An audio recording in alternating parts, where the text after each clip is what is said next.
क्या करके मानेगा ये, किस चीज की यार। अरे 32 में 36 की इतनी मेहनत। पाकिस्तान को मोटिवेशन मिल चुकी है भाई लोगों, पाकिस्तान के खिलाड़ियों का, पाकिस्तान की आवाम का, पाकिस्तान के वजीर आजम का। जो वजीर आजम ये कहता अपना अपना आजम साहब कहाँ है, आजम साहब देखिए, आजम साहब आपसे तवक्कुआत है। सब लोगों को मोटिवेशन मिल चुकी है, जितने भी पाकिस्तान के लोग हैं। किस चीज से? उनका ये कहना है अगर जिम्बाब्वे जैसी छोटी टीम, छोटी बोल रहे हैं ये, भाई तुमसे छोटी नहीं है बे, 2022 में तुम्हारे सामने 130 का टारगेट रखा था, इस जिम्बाब्वे ने चेज नहीं करने दिया था उन्होंने। लेकिन भाई लोगों ये वहम में है, ये भूल जाते हैं। कह रहे हैं अगर पाकिस्तान छोटी टीम है तो फिर इंडिया क्यों नहीं हराई जा सकती, ऐसा बोल। भाई जायज बात है भाई उनकी, अगर जिम्बाब्वे ऑस्ट्रेलिया को हरा सकती है तो भाई लोगों पाकिस्तान भी इंडिया को हराने का मतलब ऐसा ख्वाब देख सकती है। बेसिकली कुछ नहीं है सपने सुहाने मदरबोर्डों के हैं और कुछ भी नहीं है ठीक है, लाइक कर दिया करो वीडियो, चैनल को सब्सक्राइब कर दिया करो, मीटर खींच के रखो, डील बिल्कुल देनी नहीं है।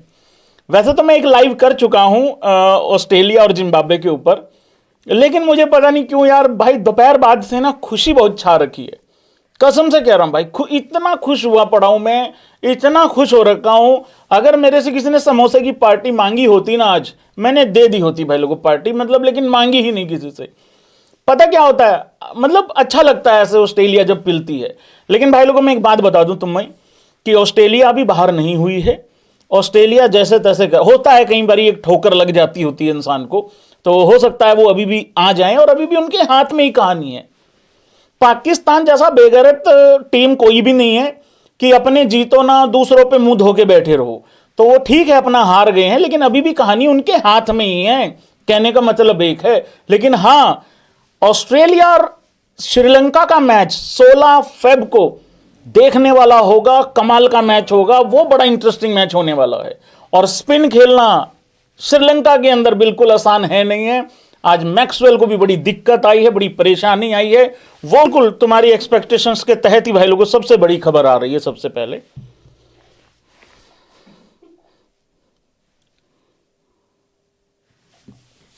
कोई है क्या भारी सी चीज है कोई, ये ले लेते हैं।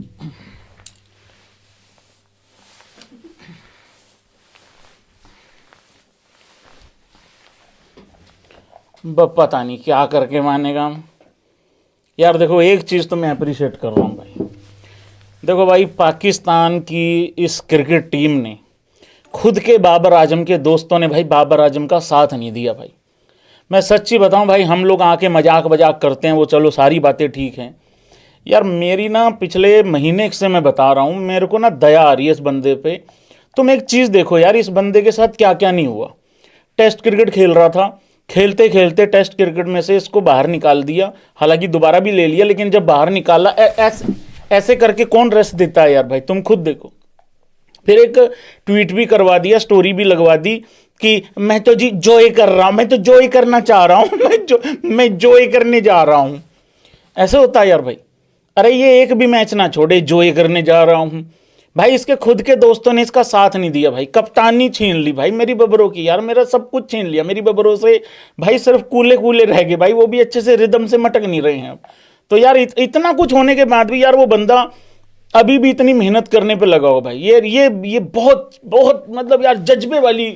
एक्चुअली मैं सच्ची बताऊं, इन्होंने जो बोला था ना 2025 में पाकिस्तानियों ने कि हम जज्बे वाली कौम हैं, इंडिया को पाकिस्तान में बुला के हटेंगे और उनको आना पड़ेगा चैंपियन ट्रॉफी खेलने, और अगर वो नहीं आए तो हम इंडिया को बाहर निकलवा देंगे, ऐसा पाकिस्तानियों ने बोला था भाई। जज्बे वाली कौम, देखो उन्होंने जज्बा नहीं दिखाया, खुद अपने 2-4 झुगले लेके और वो श्रीलंका मतलब वहां यूएई चले गए खेलने, तो वो तो जज्बा उनका था नहीं। लेकिन इस बंदे में भाई लोगों एक्चुअली में जज्बा है, ये बात माननी पड़ेगी भाई। बहुत ज्यादा जज्बा दिखा रहा है बाबर आजम। और मैं एक बात बता दूं, ये तुम लोगों को ना मखौल आ रहा है बहुत ज्यादा, ये बाबर आजम भाई साहब सबसे बड़ा खिलाड़ी साबित होगा इंडिया और पाकिस्तान के मैच में, ये मैं तुम्हें बता दूं। यहां पे तुम लोगों को आ रहा है सिर्फ मजाक, ऐसा नहीं होता है भाई लोगों। इसके बाद भाई लोगों एक सबसे बड़ी खबर आ रही है, जरा ध्यान से सुनिएगा। और कोई भी बीच में दांत नहीं निकालेगा। आराम आराम से एक एक करके अपने अपना पॉइंट ऑफ व्यू रखेंगे सारे भाई बंधु, ठीक है। अभिषेक शर्मा पर इस पाक क्रिकेटर ने की सबसे बड़ी भद्दी टिप्पणी। नहीं देखो, मेरे को ऐसा लगता है कोई भद्दी टिप्पणी नहीं है, कोई कुछ नहीं हुआ है। देखो मोहम्मद आमिर क्या है कि खुद 150 रुपए में बॉल, मैं बता दूं थोड़ा सा बैकग्राउंड दे दूं कि क्या है। खुद 150 रुपए में बॉल फेंकने वाले सरेआम पकड़े जाते हैं, इतनी लंबी लंबी नो बॉल फेंकते हैं पैरों की, और वो आके अभिषेक शर्मा को मतलब बताते हैं कि अभिषेक शर्मा किस तरीके का प्लेयर है या क्या कुछ है या ऐसा वैसा, मतलब ऐसा बताने की कोशिश करते हैं। और दूसरी चीज, टीवी पे बैठ के बाबर आजम की कप्तानी में, बाबर आजम की बल्लेबाजी में कमियां निकालने वाले, खुद 2024 का T20 वर्ल्ड कप खेलने वाला, और उसमें सुपर ओवर में भाई साहब इतनी वाइड बॉलें डाल दी कि वो 17-18 का टारगेट चला गया, यूएसए ने इनको टारगेट दे दिया, ये वाइड वाइड से ही हार गए उस सुपर ओवर में। तो ये हैं भाई लोगों मोहम्मद आमिर आप लोगों के लिए। इन्होंने एक बयान दिया है, वो बयान एक बारी पूरा पढ़ते हैं। बेसिकली यार इन बेचारों की गलती है नहीं है, इनकी बेचारों की गलती नहीं है, इनको पता क्या है, इनकी याददाश्त कमजोर है। ये बेइज्जती करवा, अभी भी बेइज्जती हुई है इनकी एशिया कप में थोड़े दिन पहले, ज्यादा महीने नहीं हुए, थोड़े ही महीने हुए हैं। याददाश्त कमजोर है, आहार नहीं मिलता है प्रॉपर, भीख मांग के गुजारा करना पड़ता है, आंख के अंधे चौथी फेल अंगूठा छाप बकरी चोर गधे बेच के गुजारा करने वाले चाइना के दुलारे, समझ नहीं आता लोन पे कौन चल रही है कि कौन पे लोन चल रहा है, मतलब उस हिसाब से नहीं समझ में आता भाई। इनके इस वर्ल्ड कप को जीतने के उतने ही चांसेस हैं जितने इमरान खान की आंखों के इस टाइम पे, मतलब उसकी विजिबिलिटी बची हुई है 10-12%, जो 15% है। मतलब आटा नहीं है यार, डाटा नहीं है, ना आटा ना डाटा, कम से कम दोनों में से एक चीज तो हो। पजामा एक है, वो बारिश के दिन गीला हो जाता है, अगले दिन फिर छुट्टी मारनी पड़ती है, तो गुजारा हो नहीं रहा है। गलती इनकी नहीं है, इन बेचारों ने देखा ही 132 का स्ट्राइक रेट है, 128 का, 115 का स्ट्राइक रेट देखा है, गलती इनकी नहीं है भाई। और याददाश्त रहती नहीं है क्योंकि आहार मिलता नहीं है प्रॉपर, आंतड़ियां भाई लोगों सिकुड़ रखी हैं, नहीं याद रहता, इनकी गलती नहीं है भाई। मैं गलती नहीं बोल रहा, मोहम्मद आमिर ने बिल्कुल ठीक बोला। क्या कहा है भाई लोगों, मुझे ऐसा लगता है, मतलब मोहम्मद आमिर को ऐसा लगता है कि अभिषेक सिर्फ एक स्लोगर है। देखो भाई मैं अपना पॉइंट ऑफ व्यू दे दूं इस लाइन पे, एग्री और डिसएग्री आप लोग कर सकते हैं। देखो स्लोगर तो इफ्तिकार अहमद भी है, स्लोगर तो इनका आसिफ अली भी था, एक वो था ना वो कि मैं 150 छक्के मारता हूं नेट में याद है, जिसका कैच भी छूट गया था एक बार हर्षदीप से, थोड़ा रिमाइंड कराने के लिए मतलब बता रहा हूं, एग्जाम्पल दे रहा हूं, ठीक है। अभिषेक शर्मा जब साउथ अफ्रीका गया था ना, तो वो हर बॉल पे एक्चुअली छक्का मारने की कोशिश करता था, बिल्कुल करता था, लेकिन उसके बाद उसने बहुत सारी चीजें चेंज कर ली हैं। और एक और चीज, जो स्लोगर होते हैं ना, वो इतने बड़े बड़े शतक नहीं बनाया करते, इतनी बड़ी बड़ी पारियां नहीं खेला करते। स्लोगर सिर्फ 15, 20, 25 रन ज्यादातर, मतलब इतने ही बनाते होते हैं, और वो इतनी लंबी लंबी पारियां नहीं खेलते। और ये तो बेइज्जती करवा के भी यार मुकर जाते हैं पाकिस्तानी तो यार भैया, उसे हर गेंद पर जोर लगाना पड़ता है।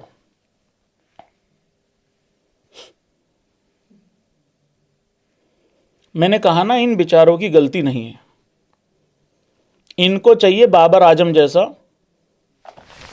टक करके यूं करके रोक ले, जोर ही ना लगाए। अरे जोर T20 में जोर ही लगाना पड़ता है, और बाउंड्री लाइन के बाहर अपने आप चला जाएगा बॉल, या छक्का अपने आप चला जाएगा, या बाबर आजम की तरह वहीं 15 गज के घेरे में खेलते रहो।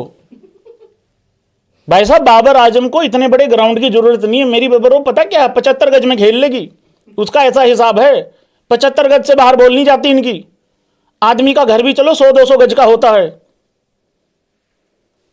जिस दिन उसकी बल्लेबाजी चल जाती है ठीक है, वरना उसके फेल होने के चांसेस ज्यादा हैं। ये सुन रहे, मेरी बात सुन भाई, मेरी बात सुन। मोहम्मद आमिर ऐसे नहीं बोला करते भाई, देखो इसमें क्या होता है, जिस दिन उसकी चल जाती है वो ठीक है, उसको कहते हैं रिस्क उठाने की एबिलिटी, रिस्क उठाने की एबिलिटी। अगर मैं बात करूं बाकी और किसी की, जैसे बाबर आजम को ही पकड़ लो भाई, इनका किंग है, वो सुपरस्टार है इनका सबसे बड़ा, इस करके बार बार उसको ला रहा हूं मैं, अदरवाइज मेरी बबरों के कूले तोड़ने का मेरा कोई प्लान नहीं है।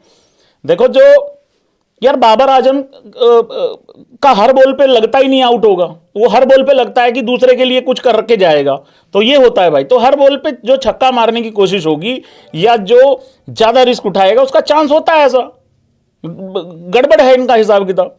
वे 8 में से 1 बार रन बनाता है लिए भाई, इस पे तुम खुद गाली दे लो। मैं कसम से कह रहा, मैंने पहली लाइन पढ़ी थी और पहली लाइन मैंने पढ़ के सोचा था कि मैं इसको रखूंगा आज के टॉपिक में। आखिरी वाली मैं कसम से कह रहा हूं भाई साहब, गल्ले पे बैठा हूं, झूठ नहीं बोलूंगा। ये मैंने अभी तुम्हारे सामने पढ़ी है भाई लोग, तुम्हारे सामने पढ़ी है मैंने ये।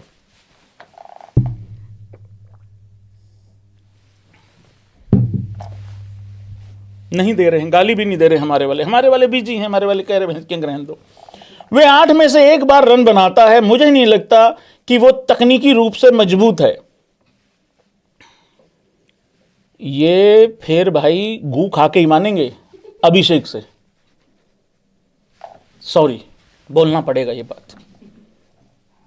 तुम्हारी तो शर्म उतर रखी रे तुम्हारी। अगर हमें कोई पाकिस्तानी प्लेयर इस तरीके से हरा दे, इस तरीके से, अरे चौके भी मार दे, अरे गाली भी दे भाई आगे से, हमारा मुंह ना खोले भाई साहब अगले 10 15 20 साल। सबको लगता 2021 में बाबर आजम और रिजवान ने हराया इंडिया को, घंटा ड्यू थी इतनी ज्यादा, उसके बाद क्यों नहीं हराया? इतने बड़े थे तो उसके बाद भी हरा लेते हैं। अगर इतने बड़े सुपरस्टार थे तो क्या हुआ? कुछ नहीं हो पाया ना, तो यही तो बात है फिर। हाँ, please welcome ladies and gentleman, Rajasthan Royals के नए कप्तान, नए सुपरस्टार, वन एंड ओनली मेरा जान रियान पराग। भाई साहब रियान पराग को ये खबर है भाई, अब खबर बनी है।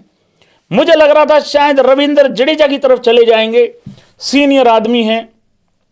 अब तो मुझे सीरियसली नहीं समझ में आ रहा कि रविंद्र जडेजा सीएसके छोड़ के आया क्यों, या फिर छोड़ के तो चलो नहीं आया, मुझे लग रहा भैंस क्या खुद ही बैग पैक करके थाला ने कहा चलो भाई साहब चलो, हमें संजू चाहिए, मेरी टांगे जवाब दे चुकी हैं, मुझे एक लड़का चाहिए।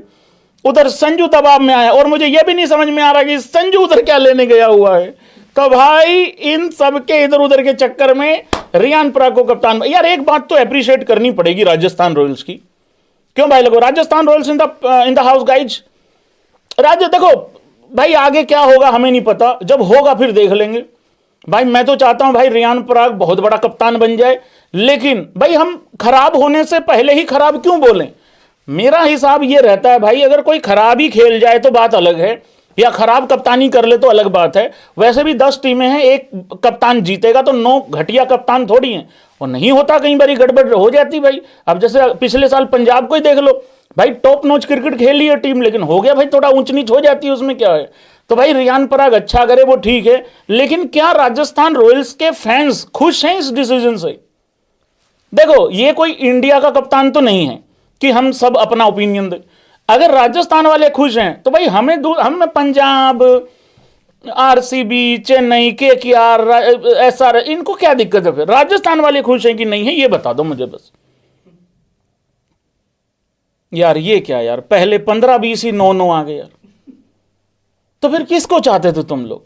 यशस्वी जायसवाल को, या फिर ध्रुव जुरेल को, या फिर एक्चुअली में रविंद्र जडेजा को चाहते थे, या किसी फॉरनर के चक्कर में थे? नहीं, ये तो यार 70% लोग, यार इतने लोग खफा हैं। यशस्वी को चाहते थे ये लोग। यार देखो एक चीज है राजस्थान रॉयल्स में ना, मैंने पहले भी एक पॉइंट ऑफ व्यू दिया था भाई, जब ऑक्शन हुआ था ना, कितने लोग सहमति रखते हैं इस बात से बता देना तुम लोग भी। देखो यार वहां पे ना यशस्वी जायसवाल भी एक यंग लड़का है, ठीक है भाई, उसकी भी एक इच्छा है कि वो भी कप्तानी करे, है भाई उसकी इच्छा, वो खुलेआम बोल भी चुका है, वो तो इंडिया का कप्तान बने ये भी बोल चुका है, ठीक है ना। और जाहिर सी बात है, जो बंदा इंडिया का कप्तान बनने की इच्छा रख रहा है तो वो अपनी फ्रेंचाइजी की भी चाहेगा कि वो कप्तान बने। और ऐसा ना हो कहीं यशस्वी जायसवाल भी इतना बड़ा प्लेयर कल को कुछ टाइम के बाद कहीं वो भी ना इधर उधर चला जाए, ठीक है। वहां पे भाई देखो ध्रुव जुरेल भी है भाई, वहां पे कल को वैभव सूर्यवंशी भी देखो बड़ा बन जाएगा प्लेयर उस तरीके से। तो मेरे को ये है सबसे ज्यादा डर, मैं चाहता हूं राजस्थान बहुत अच्छा करे, डर ये है कहीं भाई ये कल्ला ना पड़ जाए तो वो थोड़ा सा अगर देखो, संजू की गैर हाजिरी में कप्तानी करना एक बात है, बट परमानेंट ऑफिशियली कप्तान बना देना एक बात है। बाकी रियानू के लिए जान दे देंगे, कोई दिक्कत वाली बात नहीं है। और एक एप्रिसिएशन मैं कह रहा था राजस्थान रॉयल्स के लिए, देखो जो होगा वो होगा, आगे देखेंगे यार। राजस्थान ना, जितना उन्होंने यार रियान पराग को बनाया है भाई उन लोगों ने, मैं तो ये कहूंगा, मतलब इतना सपोर्ट किया है भाई रियान पराग को, राजस्थान ने इतना सपोर्ट किया, इतना सपोर्ट किया है। अब टाइम आ गया मेरे ख्याल से वापस लौटाने का उस फ्रेंचाइजी को। कैसे लौटा सकते हो? देखो पहला ही साल है तुम्हारा ऑफिशियल कप्तान बने हो, ठीक है। ऐसा नहीं है कि तुम ट्रॉफी जीतोगे इसी साल तो ही तुम्हें अच्छा कप्तान मानेंगे। आ जाओ टॉप 4 में, आ जाओ, अच्छे कप्तान हो जाओगे भाई। तो अब वापस आ गया भाई, लौटाने की बारी आ गई है। सो देखते हैं भाई लोग अब क्या होता है क्या नहीं।